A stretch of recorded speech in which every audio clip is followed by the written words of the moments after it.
నీ కలలు నిజం కావాలంటే ముందు నువ్వు లేచి పనిచేయాలి. కష్టపడే వాళ్ళను విజయం ఎప్పుడూ వదలదు. నీ లక్ష్యం పెద్దదైతే నీ ప్రయత్నం ఇంకా పెద్దది కావాలి. ఓటమి అనేది గెలుపు వైపే మొదటి అడుగు. గెలుపు వైపు వేసే మొదటి అడుగు. నువ్వు నిన్ను నువ్వే నమ్మితే ఏదైనా సాధించగలవు. అవకాశాలు రాకపోతే నువ్వే సృష్టించు. ఈరోజు చేసిన కష్టం రేపటి విజయానికి కారణం. ఆలస్యం విజయానికి పెద్ద శత్రువు. నువ్వు ఆగకుండా ప్రయత్నిస్తే గెలుపు నీదే.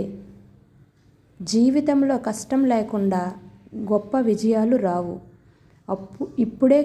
ఇప్పుడే కష్టపడు, తరువాత జీవితమే నీకు సెల్యూట్ చేస్తుంది. నీ ఫ్యూచర్ నీ చేతుల్లోనే ఉంది. టైం వృధా చేస్తే లైఫ్ వృధా అవుతుంది. నీ పని మీద ఫోకస్ పెడితే సక్సెస్ నీ వెంటే ఉంటుంది. హాయ్ ఫ్రెండ్స్, దీన్ని మీరు మోటివ్గా తీసుకొని మంచి విషయంగా గ్రహించి సహకరిస్తారని మనస్ఫూర్తిగా కోరుకుంటున్నాను.